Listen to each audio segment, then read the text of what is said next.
bienvenue à Pack de Pot. Alors moi c'est TK, Terry Kaufman, l'américain de ce groupe d'amis réunis par le rugby. Et aujourd'hui nous avons notre première interview de l'année avec un autre pack, c'est le PAC de Paillard. Et oui, on va parler du meilleur BD rugby, les Rugbymen. Si vous aimez le rugby et si vous êtes fan de BD, vous avez forcément un tome à la maison. Je suis très content d'avoir avec moi aujourd'hui, connu sous son nom de dessinateur Poupard, Alexandre Mermin. Oui, bonjour. Aussi, côté scénario, c'est le moitié masculin du duo de scénaristes BK, c'est Bertrand Escache. Bonjour. Bonjour et merci beaucoup, monsieur, d'être là ici avec nous à Pack de Pot. Je pense que la première question pour vous deux, c'est qu'est-ce qui était le premier dans votre vie? Est-ce que c'était BD ou est-ce que c'était rugby? Bertrand? Pour moi, c'était BD, clairement. Mais par contre, pour tous les gens qui vivaient autour de moi, c'était rugby. Donc, voilà, j'ai pu baigner dans les deux, mais effectivement, de mon côté, ouais, c'était la BD. Dès que j'ai su lire, peut-être même avant, à l'âge de 5 ans déjà, on avait du mal à m'en sortir. Donc, voilà. D'accord. Tu es fan de BD, mais aussi du région de sport aussi, de rugby, je vais dire, en Toulouse. Ah oui, j'ai grandi dans la région toulousaine, donc le rugby, ça fait partie du décor, en fait. Ça, j'ai pas eu à me poser la question, moi. C'était autour de moi, tous mes copains jouaient, dans ma famille, pas mal de gens jouaient aussi.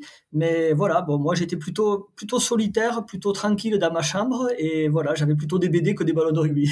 Ok. Et pour toi, Alex? Eh ben, c'est un peu la même chose. Moi, je suis plutôt BD, voire même dessin au départ, surtout dessin. Mm-hmm. Et mon parcours a fait que ça m'a amené à la BD. Après, au niveau sport, au niveau rugby, j'ai toujours un peu baigné dedans par rapport à Grenoble, à Saville et puis à des potes, donc qui jouaient au rugby. Et j'ai toujours aimé ce sport, quoi. Voilà. Donc, en combinant les deux, c'était pas mal. Bah, c'est sûr, parce que moi, je le sens, et j'ai une question là, plus tard par rapport à cet amour que je trouve que c'est assez évident dans vos BD par rapport au rugby. Mais avant ça, j'ai une question de ma fille, parce qu'elle est grand fan de manga, elle veut devenir mangaka, elle veut travailler dans le BD. Elle voulait savoir, est-ce qu'il y a un genre d'études qui est obligatoire qu'il faut faire pour entrer dans ce métier? Alors pour moi, je suis autodidacte, hein, donc j'ai pas suivi de cursus particulier, surtout artistique. Après, alors au niveau des mangas, je sais pas maintenant où ça en est. Il y a certainement des écoles qui doivent préparer un petit peu à ça, mais je pense que au niveau des dessinateurs, il y a deux catégories. Il y a ceux qui sont passés par des écoles d'art, et puis il y a les autodidactes. On doit être, je sais pas, peut-être 50-50. Ah, really? C'est une estimation, Cool. hein. Bah, mais c'est bien de savoir, en travaillant soi-même, on peut arriver, c'est chouette. Oui, tout à fait. Oui, moi, ça a été ma façon de faire. J'avais pas envie d'associer le dessin avec le côté école, en fait. Ok. Et je travaillais de mon côté. Je prenais beaucoup de plaisir en travaillant de cette façon-là. Et voilà. Après, le plus dur, enfin, je sais même pas si c'est le plus dur, c'est de réussir à avoir des contacts par la suite pour publier, quoi. Ouais, ça, c'est la deuxième question. Mais avant ça, Bertrand, pour toi, côté scénario. Alors ouais, moi j'ai plein de trucs à dire là. Déjà, j'adorerais qu'on fasse un manga les rugbyman avec Alex, s'il est d'accord, qu'on tente à la fois le format, la narration. Parce que moi j'adore ça, je suis fan de manga aussi, Ouais. donc je comprends ta fille. Ouais, alors ce qu'il y a aujourd'hui, en plus je travaille avec des mangaka par ailleurs, des filles essentiellement. Effectivement, il y a quand même des outils informatiques aujourd'hui à maîtriser, surtout pour le manga, parce que le manga c'est une pagination beaucoup plus importante, mais avec des pages réduites en fait. Il y a beaucoup de travail de trame. Voilà, il y a une efficacité technique à avoir que peut apporter l'informatique et tous les outils graphiques qu'on a à disposition. Donc ça, il faut les maîtriser. Effectivement, il y a des écoles qui peuvent aider à mieux maîtriser ça. C'est très codé le manga, il y a des codes, donc il faut les apprendre. Voilà. Par contre, et là je rejoins Alex, ça remplacera jamais tout ce qu'on fait à côté de l'école. L'école seule, elle suffira jamais dans tous les cas. Il faut en plus travailler de son côté et développer une originalité, parce que le plus important c'est ça, c'est pas il faut pas chercher à être le meilleur, etc. Il faut être unique dans ce qu'on propose. Et autant dans le manga, il y a une certaine uniformité qui vient du Japon, c'est justement ceux qui vont arriver à se détacher, à proposer autre chose, qui vont réussir, qui seront les meilleurs. Donc voilà, école, ouais, il y a plein d'écoles graphiques, autres, mais il faut qu'elle fasse à côté des choses à sa façon et qu'elle crée sa propre originalité. Ouais, cette question de unique, je trouve que c'est intéressant pour revenir plus tard. Cette idée mais aussi de comment démarrer en fait, si vous êtes autodidacte et je pense que Alex t'avais parlé de cette histoire de c'est un peu difficile si tu es toute seule, mais comment est-ce que tu as démarré alors dans le monde de BD? Dans le monde de la BD, en fait, je suis d'abord arrivé par le dessin de presse. J'ai commencé de façon professionnelle, hein. Quand je me suis lancé, les portes qui s'ouvraient, c'était plutôt le dessin de presse, des illustrations. Et la BD, c'est venu parce que j'avais envie quand même de tester cette voie. Et avec un ami, on faisait des scénarios. Enfin, lui faisait des scénarios, moi je faisais le dessin et on envoyait ça au bois d'édition. Et, et la plupart du temps, ça marchait pas, quoi. Donc ça, c'est le grand classique. Mais voilà, on a tenté notre chance jusqu'au jour où il y a un éditeur qui était intéressé par le dessin et pas par le scénario qu'on leur proposait et qui m'avait mis, donc c'est Jackie Goupil chez Vent d'Ouest à l'époque, c'était en 98, et ça m'a permis de rentrer dans le monde de la BD de façon professionnelle, et c'est ce qui m'a permis aussi par la suite de rencontrer Bertrand. Voilà, en fait c'est tout un cheminement pour arriver à la BD. En tout cas, moi ça s'est passé comme ça. D'accord. Et pour toi, Bertrand? Ah, c'est à peu près la même chose, ouais. Je faisais des BD depuis toujours. Alors, je les dessinais moi-même parce que je connaissais pas de dessinateur. Je les dessinais mal, mais en fait, je les dessinais. Et j'ai envoyé des dossiers à des éditeurs un jour quand même. Enfin, j'étais encore à la fac, étudiant à Toulouse. Je me suis dit, c'est bête de pas tenter le coup. Persuadé que ça marcherait pas, mais bon, j'ai voulu tenter le coup. Et par chance, les éditions Vent d'Ouest, comme Alex, en fait, cherchaient des dessinateurs d'humour. Ils en avaient peu, c'était pas leur catalogue. Et donc, au royaume des aveugles, plus que les borgnes, mais enfin, les borgnes mal en point étaient rois, donc ils m'ont quand même contacté. Et ça a démarré comme ça, et c'est vrai qu'on s'est rencontrés peu de temps après. Aujourd'hui, il y a les réseaux sociaux qui changent la donne aussi. Oui. On peut voir. Les éditeurs sont très à l'affût aussi, ils regardent beaucoup les jeunes dessinateurs, ce qu'ils font, ce qu'ils proposent. Et là, encore une fois, tu vois, je vais me répéter, mais c'est l'originalité qui prime. Ceux qui sortent du lot, qui font des choses différentes et variées. Il y a pas longtemps, une éditrice chez Dargaud, elle nous a présenté une dessinatrice. Les dessins qu'elle nous a envoyés étaient effectivement très bons, mais on en avait déjà vu d'aussi bons. Mais la différence, c'est qu'elle faisait plein de choses très différentes, d'autres styles, d'autres approches. Et donc, on s'est dit, oui, elle a quelque chose, elle, clairement. Elle a un panel plus large. Voilà. Donc, je vais surtout faire écouter ça à ma fille, histoire de grandir les horizons côté artistique. Oui, bien sûr. Bon, vous avez démarré tous les deux en creusant votre propre chemin, on va dire. Et comment est-ce que vous vous êtes rencontrés finalement? C'est quoi les origines de ce BD sur le rugby? Quand on s'est rencontrés, donc c'était à Nancy, la première fois en 98 ou 99. Bon, bah voilà, on avait un feeling, ça passait bien entre nous. Et moi, je cherchais un scénariste et Bertrand avait envie plutôt de se lancer dans le laisser tomber le côté dessin et aller beaucoup plus dans le scénario. On a sympathisé et puis on a tenté notre coup sur d'autres albums avant d'arriver au rugby. Okay. Et de fil en aiguille, on a mis 3-4 ans à peu près. On a sorti 2 albums chez Bamboo Éditions. Et suite à ça, l'opportunité de faire une BD sur le rugby, ça s'est présenté en 2004, quand Olivier Sulpice, l'éditeur de chez Bamboo, voulait développer une collection sport. Voilà. Et comme Bertrand était du Sud-Ouest, ça lui a paru évident de lui demander. Enfin, je pense que c'est comme ça que ça s'est passé, de lui demander à lui d'écrire une histoire. Et Bertrand, me connaissant très bien, me l'a proposé. Et tout de suite, c'était OK, quoi. Et Bertrand, c'était un succès immédiat? Oui, sachant que le temps qu'on réalise l'album, quand même, il se passe 1 an, tu vois. Donc, oui. Immédiat, mais au bout d'1 an. Ouais, okay. C'est vrai que quand l'album est sorti, je me souviens pas les chiffres, Alex, mais direct, on a fait, je pense, 20 ou 30 000 exemplaires. C'est monté assez vite, oui. Ouais, voilà, mais je sais plus exactement combien. Ouais. C'était déjà énorme pour un premier album. Mais disons que pour nous, il y avait déjà 1 an, tu vois, 1 an qu'on était dessus. Et donc, voilà, c'est...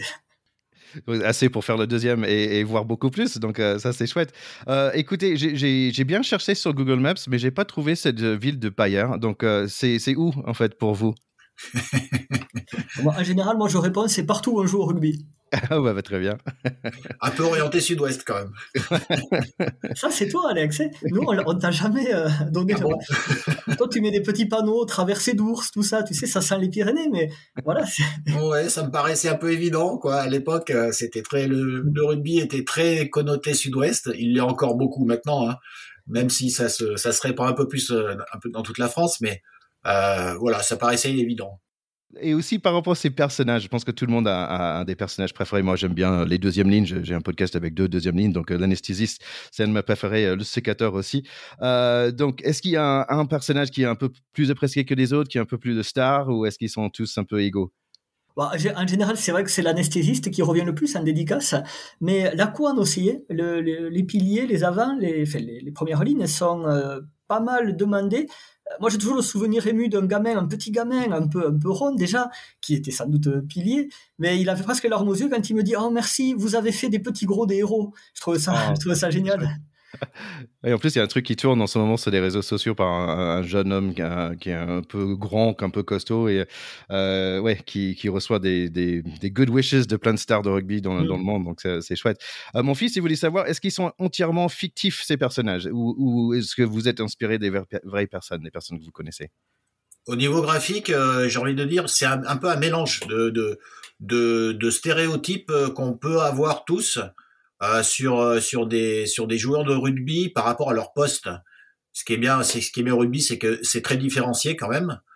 L'idée, c'était d'être assez représentatif par rapport au poste, tout en leur trouvant quelque chose bien à eux. Voilà. Donc il y a une inspiration globale de mon côté. Voilà. Les deuxièmes lignes, par exemple, en général, c'est des armoires, ils sont grands, donc il fallait s'orienter de ce côté-là.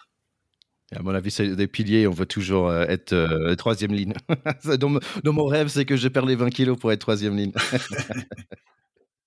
Je trouve qu'il y a vraiment un côté doux et affectionné dans votre BD entre eux, entre des collègues, juste de la façon que vous traitez le rugby en général.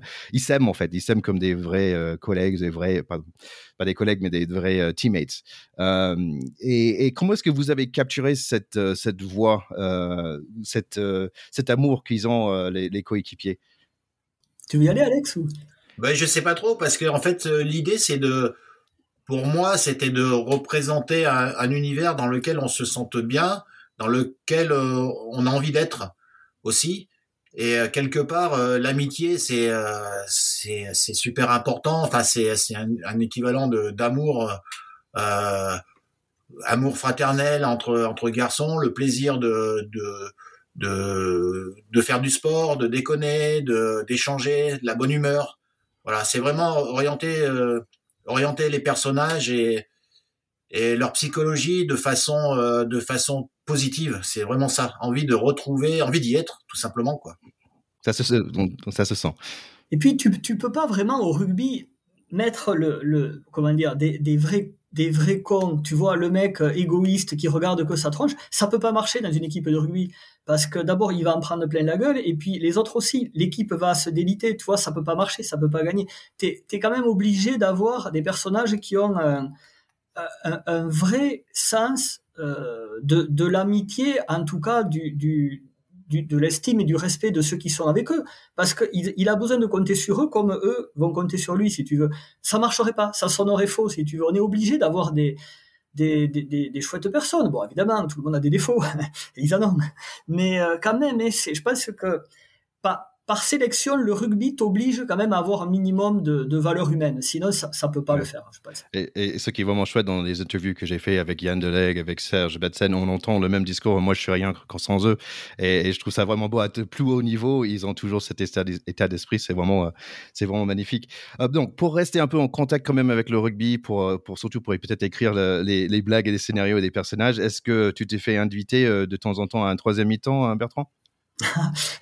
Ben, si tu veux, quand tu grandis dans la région toulousaine, c'est même plus du troisième mi-temps, c'est normal. C'est tout le temps. Tu vois, c'est ça. Ça peut pas être autrement, quoi. Donc, tu vas quand j'avais 18-20 ans, tu vas dans un bar de la petite ville où j'ai grandi, c'est les rugbyman qui sont soit c'est la veille du match et il se donne du courage, on va dire, soit c'est l'après-entraînement et il récupère en faisant les fous. Voilà, donc tu baignes là-dedans. Donc oui, j'ai vu l'ambiance sans chercher à la voir. Et c'était très sympa. Après, le côté vraiment, voilà, le plus personnel auquel on n'a pas eu accès, c'est les vestiaires. Mais j'ai quand même des très bons amis qui m'ont raconté, plus que l'anecdote, tu vois, c'est de ressentir l'attention, l'état d'esprit, ce que effectivement seul le joueur qui va y aller peut vraiment ressentir. C'était ça le plus intéressant et je pense qu'ils me l'ont bien fait partager quand même. Et pour toi, au niveau de dessin, est-ce que tu es au bord de terrain pour t'inspirer un peu, Alex? Je pioche un peu de partout en fait. Alors effectivement, il y a au bord du terrain, c'est très sympa parce que on est dans le vrai. J'aime vraiment être au pesage en général parce qu'on a toujours on entend des vieux parler, suivre, faire leurs commentaires. C'est toujours assez croustillant. Après, il y a en tribune, ça dépend ça dépend des stades. Si c'est des stades comme Grenoble où il y a 20 000 places, donc on est un petit peu noyé dans l'ambiance. Au bord du terrain, dans les petits clubs, c'est très sympa. Et puis il y a la télé, je pioche un peu de partout en fait.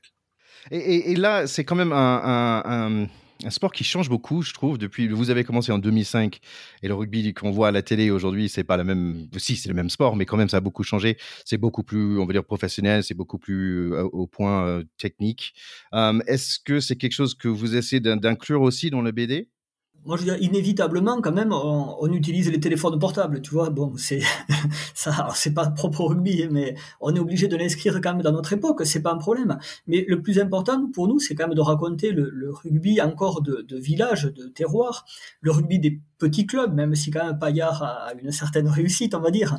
Mais voilà, on essaie de faire un mix, qui est une fiction évidemment, mais un mix entre le rugby d'aujourd'hui, mais dans ce qui peut encore garder d'authentique et de plus amusant, avec la modernité qui arrive inévitablement. Disons qu'elle est pas loin. Il y a toujours des gars où on les voit rencontrer des équipes professionnelles ou cet état d'esprit professionnel qui est là, il est latent. Mais eux, ça reste la bande de potes du village qui continue à jouer à un bon niveau, qu'on n'a pas défini, mais voilà, c'est le mix des deux, moi je dirais. D'accord. Tu avais parlé aussi de retour de jeunes garçons qui disaient merci de faire des petits gros. Et où est-ce que vous avez vos retours en fait? Ça vient d'où? Oh bah ça vient souvent en dédicace, hein, entre autres. Ben surtout en dédicace et après des rencontres un peu hasardeuses qu'on peut avoir moi en extérieur dans les petits clubs. Oui, mais c'est souvent au niveau des dédicaces. On a les retours des gamins, des adultes, des parents. Après un peu sur Internet aussi, bien sûr. Ouais. Mais c'est surtout de cette façon-là, oui. J'ai pensé pour vous, ça devait être comme un peu un fan match, quoi. Tu es sur le terrain et tout le monde vient te voir, va dire bon match, on serre les mains, ça devrait être super sympa pour vous, non? Bah moi je suis très discret en fait. Donc j'aime bien passer incognito justement pour avoir les vraies sensations, les vraies émotions, les vrais rapports en fait. Donc je suis généralement assez discret, je me fais pas beaucoup connaître. Et en dédicace, oui, voilà, c'est pour ça que j'ai beaucoup de retours par rapport aux dédicaces parce que c'est là où on me connaît, hein. C'est superbe. Bertrand? Ouais, pareil, comme Alex, je suis plutôt discret de nature et là encore plus. Donc, c'est voilà. Mais c'est pas le but d'être là en tant qu'auteur des rugbyman, c'est d'être là en tant que voilà, comme quelqu'un parmi d'autres personnes, tout simplement. Et c'est les plus beaux échanges et c'est les meilleurs partages. Et c'est là que les meilleures idées aussi arrivent. Ouais, peut-être bien. En parlant d'idées, donc là, en fait, nous sommes sur l'album 20 qui vient de sortir, il me semble, hier, le jour qu'on enregistre. Dans cet nouvel album, il y a les paillettes qui sont de retour. Et donc, je voulais parler de l'importance de rugby féminine parce que c'est aussi important pour nous ici à Pacte Potes. Et pourquoi vous avez eu l'envie de faire une équipe féminine pour le PAC, pour le PAC?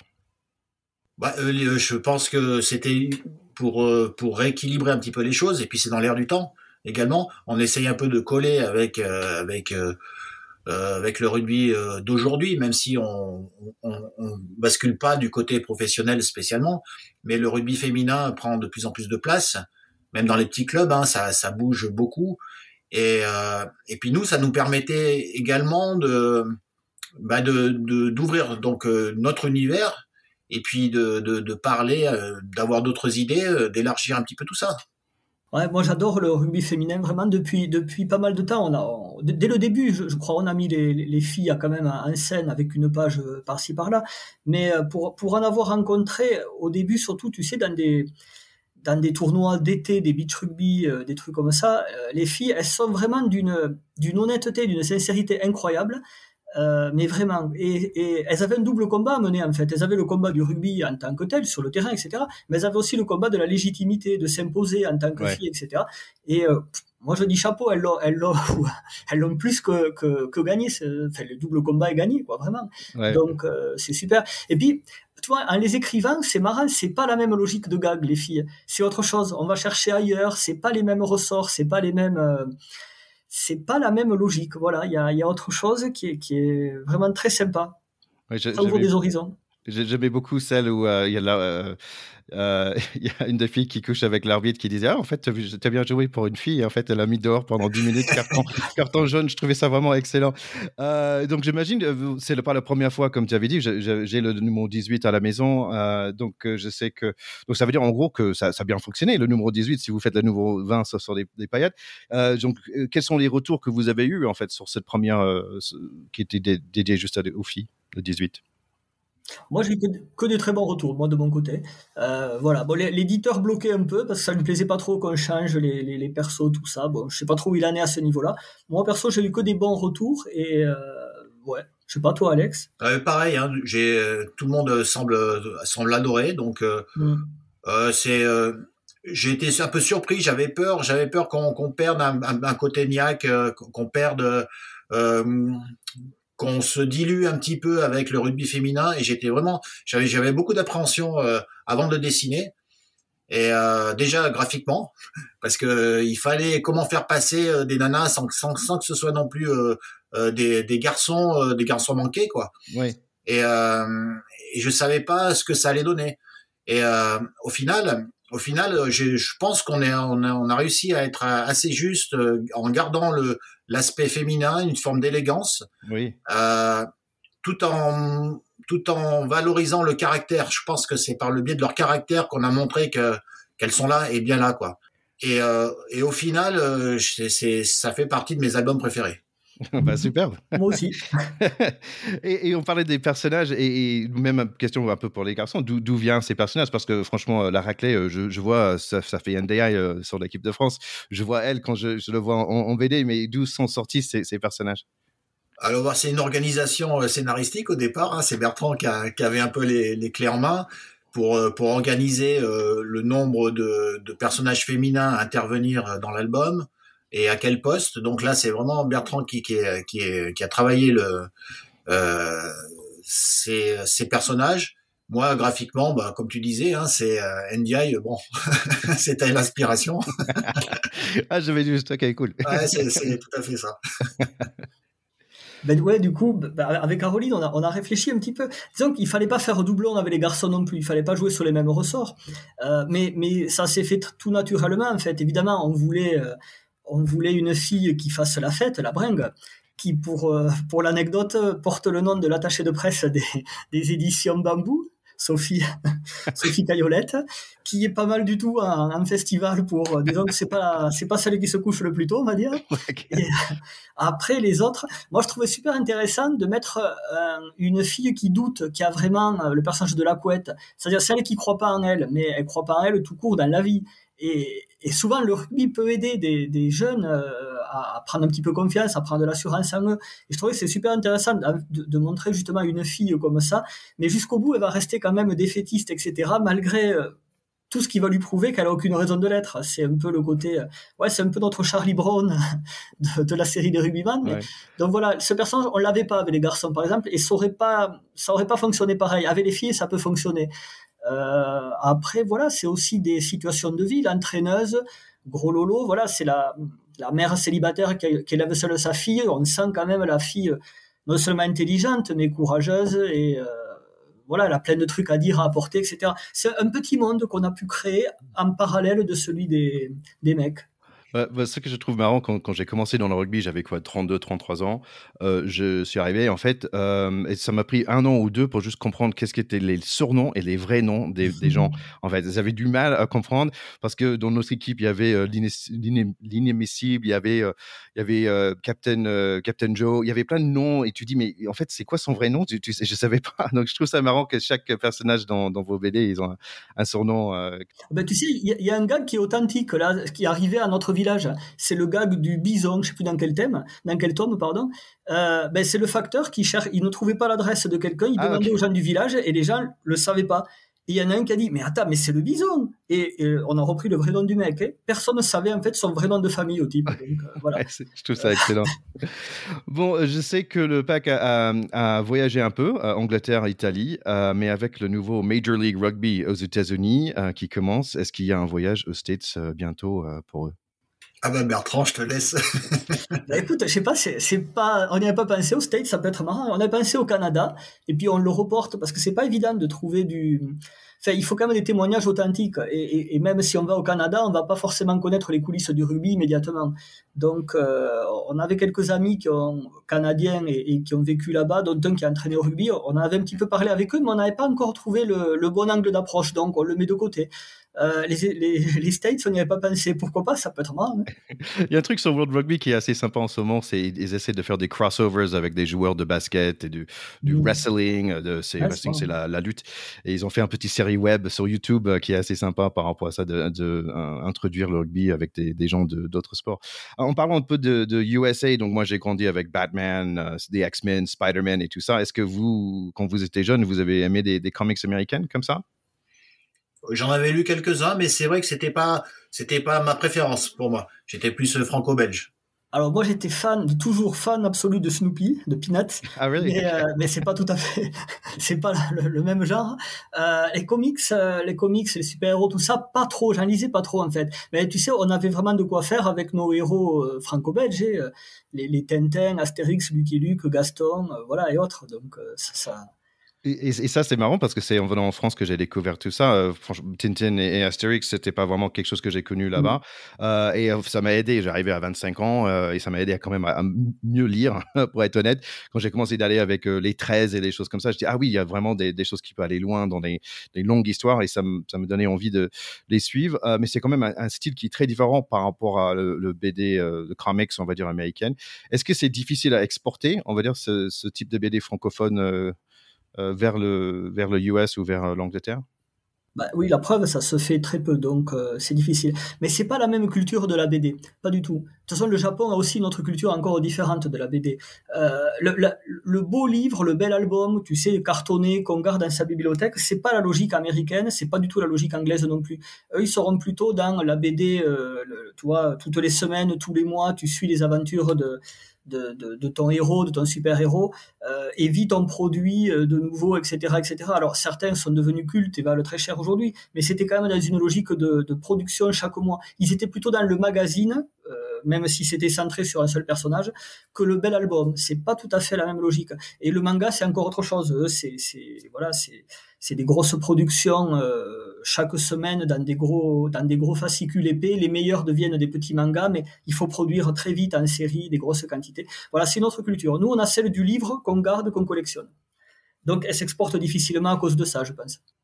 Et cette idée de manga, je sais que les mangas en ce moment, il y a beaucoup de succès ces dernières années. Est-ce que ça se traduit en plus de succès pour les BD en général? Est-ce que c'est plutôt une bonne chose qu'il y a plus de mangas? Est-ce que ça vous aide en fait avec les ventes? Ah, complètement, mais ça c'est sûr. Ils ont sauvé la BD franco-belge, les mangas.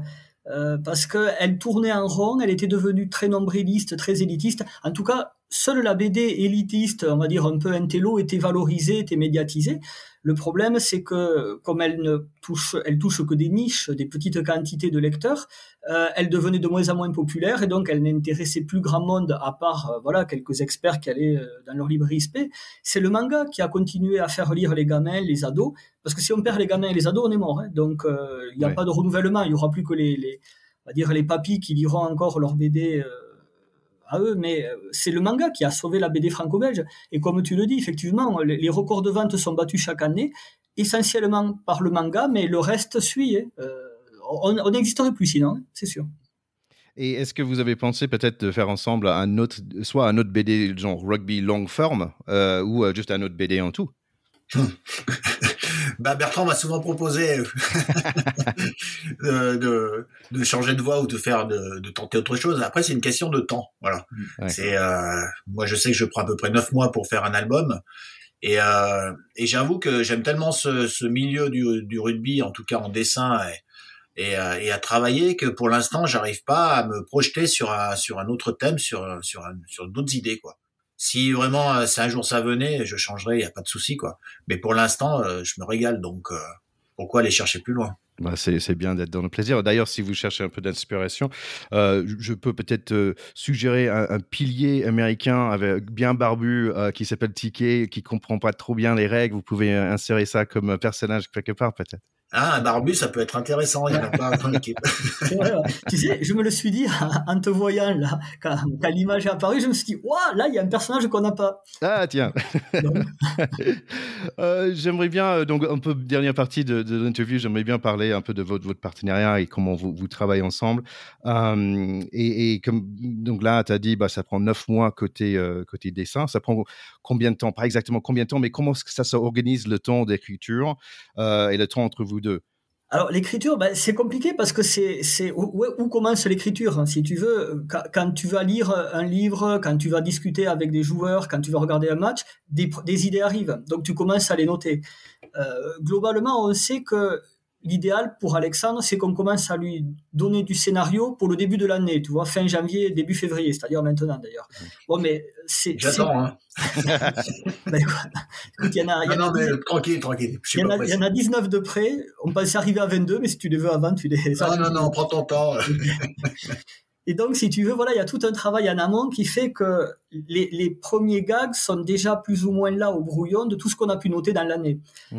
Voilà. Après, le reste de l'album va s'écrire avec la volonté de l'écrire, tu vois, d'équilibrer. On va voir, il y a ce personnage qu'on n'a pas trop utilisé, ce style d'humour qu'on n'a pas trop mis en avant, ce genre de situation. On va essayer d'équilibrer, de faire un tout qui ait une vraie cohérence et une identité aussi, qui soit différente des autres. Donc, je peux pas te répondre à ta question. Ça se fait sur l'année, mais effectivement, ça se fait sur l'année par petits moments comme ça. Mais il y a comme un fil qui est ouvert et après, c'est tiens, maintenant que la fil est ouverte, tu arrives à remettre dans sa tête, à canaliser, on va dire, des blagues et des jokes. Okay. Juste quand on lui a envoyé les derniers gags de l'album, là, on va couper, tu sais, pour justement mieux recharger et mieux avoir envie. Là, on va se forcer à pas trouver même s'il y a une bonne idée, on la note pas, tu vois. Ok, oui, c'est ça, ouais. Kill your babies, on dit, il faut couper. Voilà, c'est ça. Ce qu'on aime parfois. Ok. Et donc, il y a un temps d'écriture et après, il y a cette temps de dessin. Et est-ce qu'il y a un va-et-vient entre les deux, on va dire, dans ces deux temps? Pas tant que ça, finalement, parce qu'on se connaît quand même beaucoup. Et c'est vrai que ça marche assez facilement, hein. Je trouve, ouais. Souvent, j'envoie les dessins ancrés, finis. Et c'est souvent, ouais, à part qu'il y a eu peut-être quelques fois des petites retouches, mais c'était insignifiant. Ah, chouette. Ouais, de toute façon, on écrit pour Alex, on le connaît, on imagine. On n'imagine pas forcément le dessin qu'il va faire parce qu'il est toujours surprenant, mais on imagine que cette image, il va pouvoir en faire quelque chose. Tu vois, c'est dans le fond plus que dans la forme. On sent qu'on va être en phase dans le fond et que ça va le faire. Donc, c'est sympa parce que j'entends un binôme, plus que ça, on va parler de ta binôme de Becca après, mais je sens qu'une espèce d'assist en basket, c'est aussi sympa de donner le pass décisif que marquer le panier. J'entends ça un peu entre vous deux, tu essaies de dire tiens, il va s'amuser avec ça, et Alexandre qui vient, qui fait le super dessin, qui comment dire en anglais, it brings it home, quoi. Ça fait fonctionner le tout, donc vous avez tous les deux le plaisir de satisfaire l'autre dans un sens. Si on parlait de Becca, en fait, donc, parce que Bertrand, tu écris en binôme, donc là, on parlait de votre binôme, mais en fait, c'est un trinôme, si c'est un mot, je sais pas. Ouais, c'est compliqué. J'ai jamais compris, moi, qui faisait quoi. C'est ça la question. Déjà, donc, comment ça fonctionne de travailler à deux sur l'écriture? Tu fais tous les voyelles ou? C'est vrai, c'est ça. Ouais, il y en a moins que les consonnes. J'ai choisi les voyelles. Non, il n'y a pas de règles. Déjà, ça va dépendre des séries, ça va dépendre de plein de choses. Globalement, Caroline est quand même meilleure que moi pour les dialogues, les trucs comme ça. Moi, je vais être plus à l'aise avec les mises en scène ou tout ce qui est visuel. Forcément, j'ai un petit peu dessiné, même si je dessine mal. Bon, j'ai vu un peu ce qui pouvait fonctionner.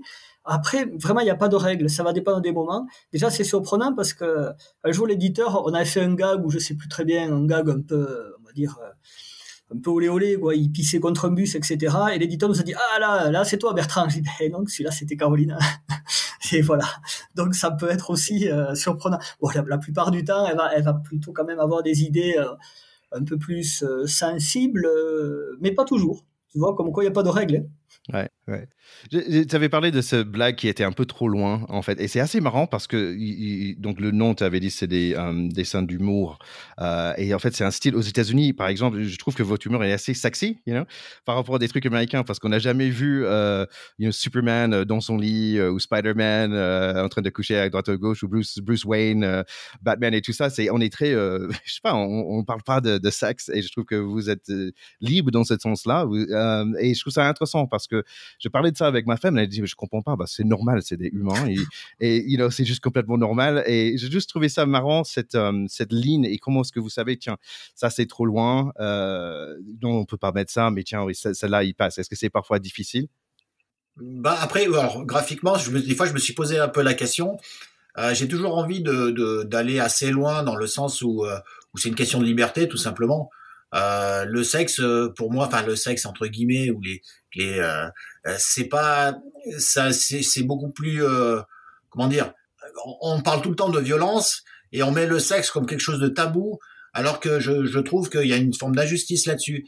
Et parler de sexualité ou de la montrer, alors il faut la suggérer, elle ne doit pas être vulgaire, c'est toujours le côté délicat, mais se contraindre ou s'auto-censurer, j'aime pas trop au départ. Voilà. Après j'attends quand même le retour des autres pour savoir si ça passe ou pas. Mais c'est très latin aussi, je pense. C'est très latin. On aime bien un peu quand ça croustille un petit peu, quoi. Nous on aime bien, c'est Sylvester Stallone qui tue, son personne, mais dès qu'il y a un nichon, non, c'est ça. On n'avait pas aux États-Unis, c'est un truc de fou. Bon, après, vous avez eu quand même Crumb, donc voilà. Oui, c'est vrai. Il était pas mal au niveau sexe, lui. Ouais, je me souviens, mon papa, il avait des BD, des comics, des Freak Brothers dans les années 70, et je me souviens, j'étais trop jeune et je voulais les regarder. Il disait non, that's not for you. Je vois que vous êtes en maîtrise, bien sûr, ça fait une vingtaine d'années plus que vous travaillez dans le monde de BD, et j'adore cette idée de maîtrise. Est-ce que vous allez où maintenant avec votre maîtrise? Donc, est-ce que, par exemple, Alexandre, tu es dans le dessin, est-ce que ça veut dire que, tiens, est-ce que tu fais aussi un peu de l'art moderne, de sculpture? Qu'est-ce que tu fais de plus? Et toi aussi, Bertrand, est-ce que tu vas écrire maintenant un film? Où est-ce que vous allez dans vos maîtrises de votre profession et de votre passion? Je sais pas trop, hein. Moi, je sais que là, actuellement, je travaille un petit peu sur la 3D, sur les modélisations. C'est pas de l'animation, mais ça m'intéresse. Voilà, de sculpter virtuellement des personnages, par exemple, des choses comme ça.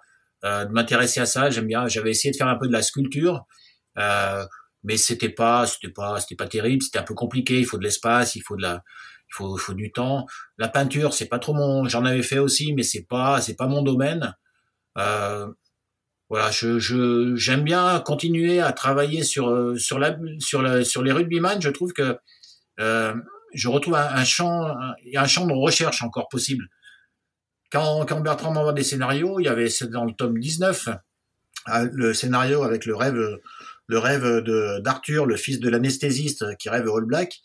Là, j'ai fait un dessin un petit peu étonnant, quoi, on va dire, plutôt comics, noir et blanc. J'ai cherché pas mal pour réussir à trouver une touche un peu différente, et c'était super agréable parce que c'était nouveau et sans faire d'effet de style, hein. J'ai essayé de coller, et Bertrand, des fois, il m'envoie des scénarios où c'est un défi, en fait, c'est un défi souvent régulier, donc j'aime bien tester sur la série même. Super, et pour toi, Bertrand? Mais pour moi, c'est tu vois, on parlait du manga, de tout ce qu'il a pu apporter, et notamment cette liberté, cette audace, cette inventivité où les mangaka, ils ont été très loin. Ils ont mêlé les genres avec beaucoup d'intelligence.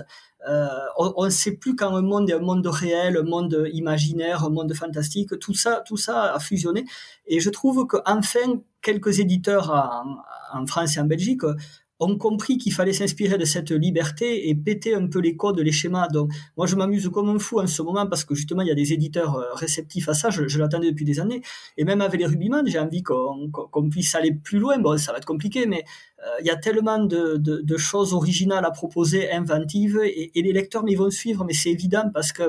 Mais le rugby aussi va évoluer. Le rugby à 7 amène quelque chose.